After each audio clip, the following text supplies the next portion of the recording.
여러분, 한번 상상해 보세요. 평생을 진짜 쉼 없이 엄청 치열하게 달려오신 거예요. 네.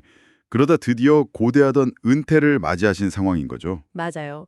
그리고 그 길고 길었던 노동에 대한 완벽한 보상으로 최고급 럭셔리 크루즈 여행을 딱 예약하신 겁니다. 아, 상상만 해도 너무 좋네요. 눈부신 태양에 잔잔한 파도. 그렇죠. 매일 아침 눈을 뜰 때마다 새로운 항구 도시의 그 이국적인 풍경이 펼쳐질 거다. 이런 기대감에 가슴이 막 부풀어 오르잖아요. 네. 완벽한 낭만이죠. 그런데 막상 배에 오르고 며칠 지나지도 않아서 창밖으로 거대한 먹구름이 몰려오는 거군요. 네, 집채만한 파도가 막 배를 때리기 시작합니다. 그리고 스피커에서 선장님의 아주 건조한 목소리가 흘러나오죠.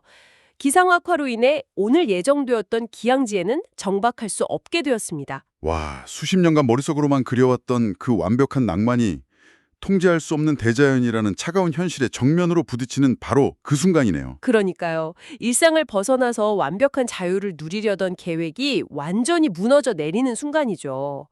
오늘 우리가 깊이 파헤쳐 볼 텍스트가 바로 이 지점에서 출발합니다. 네. 오늘 다룰 자료가 아주 흥미롭죠. 맞습니다. 김영래 편집장이 쓴 칼럼인데요. 제목이 아침마다 지혜 308호, 파도 위의 불확실성을 이겨내는 시니어의 관록과 철저한 대비의 미학입니다. 제목부터가 심상치 않네요. 자, 이걸 한번 파헤쳐 볼까요? 겉보기에는 그냥 은퇴 후 크루즈 여행을 떠나는 시니어들을 위한 실용적인 여행 팁처럼 보입니다. 하지만 그 이면을 들여다보면 전혀 다른 이야기가 숨어 있죠. 네, 이 자료를 뜯어보면 2020년 현재 이 예측 불가능함이 일상이 되어버린 시대에 우리가 삶의 변수를 어떤 태도로 마주해야 하는지 아주 예리하게 짚어내고 있거든요. 이 칼럼이 정말 흥미로운 이유가요. 여행이라는 되게 낭만적인 소재를 다루면서도 굉장히 냉철한 접근을 하고 있다는 점이에요. 냉철하다고요? 여행인데? 네. 지금 우리가 살고 있는 이 2026년은 기후변화 같은 것들 때문에 불확실성이 그 어느 때보다 상수가 되어버렸잖아요. 아, 날씨가 진짜 예전 같지 않긴 하죠. 그쵸. 그래서 저자는 이런 환경 속에서 우리가 평생 일구어온 자산이나 경업을 어떻게 훼손시키지 않고 지켜낼 것인가 이런 본질적인 질문을 던지는 겁니다. 아하, 그러니까 여행 가방에 뭐 예쁜 옷을 얼마나 챙길까 이런 게 아니라? 맞습니다. 예상치 못한 폭풍우 앞서서도 무너지지 않을 심리적이고 제도적인 닻을 어떻게 내릴 것인가에 대한 이야기인 셈이죠. 아, 심리적인 표현이 너무 좋은데요. 사실 칼럼 첫 부분에서 저자가 엄청 단호하게 말하잖아요. 여행이 설렘으로 시작한다는 그 환상부터 좀 떼라고요. 네, 아주 직설적이죠. 특히 2026년 겨울 기상악화는 과거랑 다르게 예측을 완전히 불허하는 수준이 되었으니까요. 맞아요. 그래서 시니어의 크루즈 여행은 막연한 기대감이 아니라 명확한 팩트체크, 그리고 계약 관계에 대한 깐깐한 이해에서 출발해야 한다고 역설하더라고요. 아주 보수적이고 철저한 준비 장신을 강조하는 부분입니다. 근데 저는 이 대목을 읽으면서 약간 의문이 들었거든요. 어떤 부분에서요? 아니, 평생 모은 돈으로 맑은 날씨 기대하고 놀이공원 티켓을 샀는데 비가 와서 롤러코스터가 다 운행을 안 해요. 그럼 당연히 막막하고 화가 나겠죠. 네, 당연히 속상하죠. 그런데 그렇다고 해서 설렘으로 꽉 차야 할 여행을 막 계약서부터 들이밀면서 시작하라니 이거 너무 삭막한 거 아닌가요? 낭만 파괴 아닌가요? 여기서 정말 흥미로운 부분은 저자가 왜 굳이 이런 보수적인 태도를 요구하는가 하는 겁니다. 근데 왜 그런 건가요? 그 방금 말씀하신 놀이공원 비유를 조금만 더 확장해보죠. 맑은 날씨를 기대하고 티켓을 샀는데 비가 왔어요. 네. 낭만에만 기대고 있던 사람은 비 내리는 롤러코스터 앞에서 하루 종일 울상만 짓고 있겠죠. 아, 그렇죠. 돈 내렸다고 억울해하면서. 하지만 저자가 말하는 보수적이고 깐깐한 준비를 한 사람은 다릅니다. 이 사람들은 계약이랑 약관을 미리 꼼꼼히 확인했거든요. 아, 혹시 비가 오면 어떻게 되는지? 맞아요. 그래서 그 티켓으로 실내 아케이드나 다른 멋진 어트랙션을 대체해서 이용할 수 있다는 사실을 이미 알고 있는 겁니다. 아하. 겉보기엔 여행의 시작을 무슨 계약서 확인으로 한다는 게 되게 차갑고 삭막해 보일 수 있어요. 하지만 사실 이거는 평생을 바쳐 일궈온 자신의 삶과 자산에 대한 깊은 존중에서 비롯되는 태도입니다. 와, 자신의 자산을 존중하기 때문에 불가항력적인 상황에 대비하는 게 당연한 권리이자 의무라는 거군요. 정확합니다. 사실 시니어분들에게 크루즈 여행 비용은 젊은 시절 한두 갈 바짝 모아서 떠나는 배낭여행 예산이랑은 차원이 다르잖아요. 완전히 다르죠. 평생의 노동과 땀방울이 응축된 결과물이잖아요. 그러니까요. 그렇게 소중한 자산을 투자했는데 기상악화 같은 변수가 생겼다고 해서 속수무책으로 당하고만 있는 건 낭만이 아닙니다. 방치죠. 아, 낭만이 아니라 방치다. 환상을 깨라는 게 진짜 낭만을 안전하게 지키기 위해 현실적인 방패를 먼저 들라는 거였네요. 네, 아주 역설적인 통찰이죠. 좋습니다. 낭만을 지키기 위한 방패로서의 현실 감각. 그렇다면 이제 그 권리와 의무를 다하기 위해 방패를 어떻게 구체적으로 만들어야 하는가로 넘어가 보죠. 네, 마음가짐만 굳게 먹는다고 파도가 잠잠해지는 건 아니니까요. 그렇죠. 구체적인 금전적, 물리적 대비책이 필요한데 칼럼에서 이 부분을 아주 현실적으로 제시하더라고요. 맞습니다. 선사와의 약관, 그리고 기양지에서 이용할 제3자 투어 업체와의 계약 조건을 진짜 돋보기로 들여다보듯 꼼꼼히 살피라는 거죠. 기양지에 관광하려고 미리 수백 달러, 그러니까 우리 돈으로 수십만 원을 지불했는데 날씨 때문에 배가 정박을 못해요. 그럼 그 돈 어떻게 환불받을지 규정 확인하는 게 절대 사소한 일이 아니죠. 네. 그리고 여기서 저자가 아주 강력하게 권고하는 진짜 실질적인 방패가 하나 더 등장하잖아요. 바로 여행 보험입니다. 맞아요. 그것도 그냥 기본 보험이 아니더라고요. 네, 기양지 취소 보장 특약이 포함된 보험을 고르는 꼼꼼함이 필요하다는 겁니다. 대략 한 100달러 내외, 한 13만 원 정도 드는 이 보험료를 저자는 단순한 비용이 아니라 리스크 상쇄를 위한 필수적인 투자로 규정했어요. 네, 선택이 아니라 필수라는 거죠. 그래서 이게 다 무슨 의미일까요? 저는 여기서 약간 또 의문이 생겼어요. 어떤 부분인가요? 100달러짜리 특약. 이게 과연 수천 달러짜리 전체 여행이 틀어졌을 때 그 멘붕을 잠재울 만큼 마법의 알약이 될 수 있을까요? 아, 고대하던 도시에 못 내렸는데 고작 그 투업이 환불받는다고 분노가 치유된다.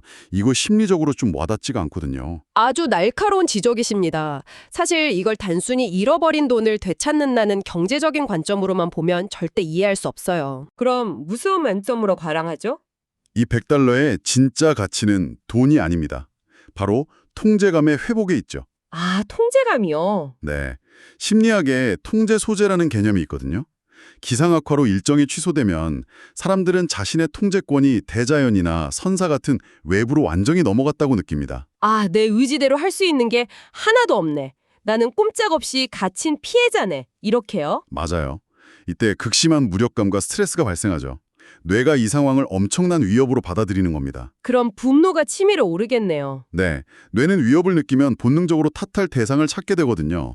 선사 직원을 욕하거나 운을 탓하거나 심지어 옆에 있는 가족한테 짜증을 내기도 하죠. 아, 여행 가서 가족끼리 싸우는 게 다 그런 이유군요. 그렇죠. 그런데 사전에 꼼꼼히 약관을 챙기고 특약 보험을 들어둔 사람은 어떨까요? 배가 항구에 정박 못하는 건 똑같잖아요. 물리적 상황은 똑같죠. 하지만 이 사람의 뇌는 이걸 손실이나 위협으로 인지하지 않아요. 왜요? 속으로 이렇게 생각하는 거죠. 그래, 날씨는 어쩔 수 없지. 하지만 내 투어 비용은 특약으로 전액 보장받도록 내가 이미 다 조치해뒀어. 아, 통제권이 여전히 나한테 있다고 느끼는 거네요. 맞습니다. 그래서 이 100달러라는 돈은 단순히 만약의 사태를 대비하는 금전적 보상이 아니에요. 그럼요.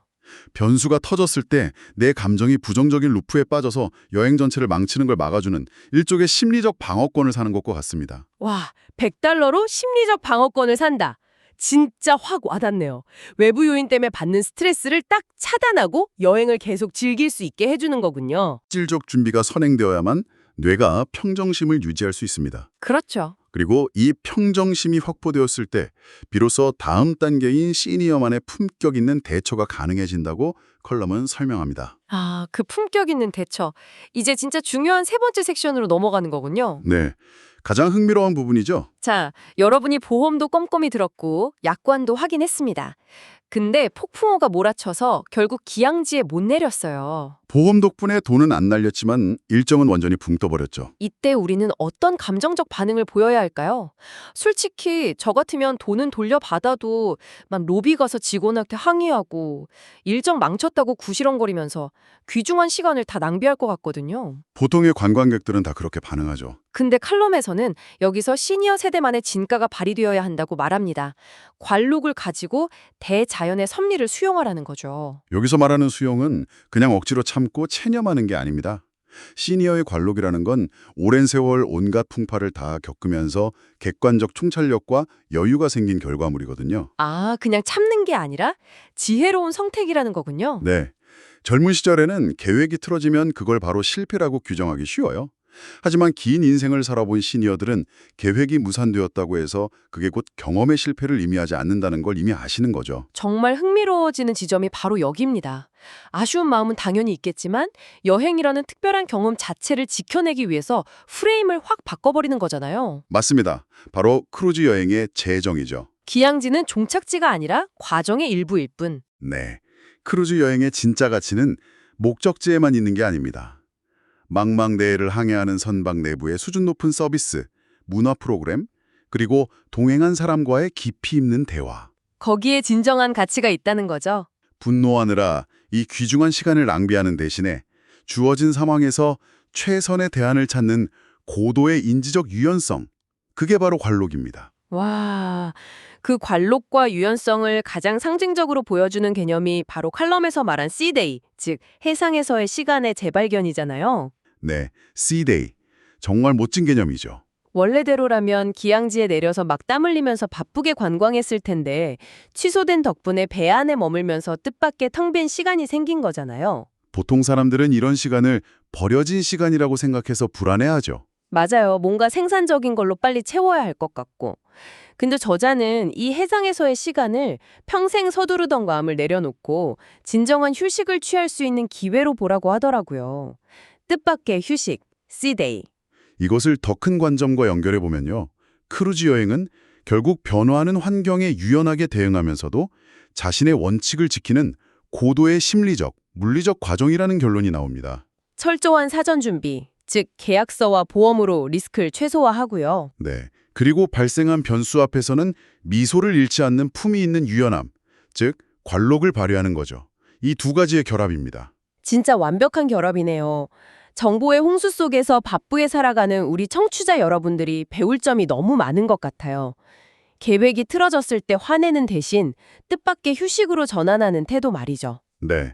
우리 인생이라는 항해에서도 꼭 필요한 태도죠. 자, 오늘 깊이 탐구한 컬럼의 핵심 메시지를 다시 한번 정리해 보겠습니다. 날씨는 우리가 통제할 수 없지만 그 날씨를 대하는 우리의 태도와 준비만큼은 완벽히 통제할 수 있다. 정말 명확하고 뼈 때리는 통찰이네요. 그렇죠. 그렇다면 지금 듣고 계신 여러분께 묻고 싶습니다.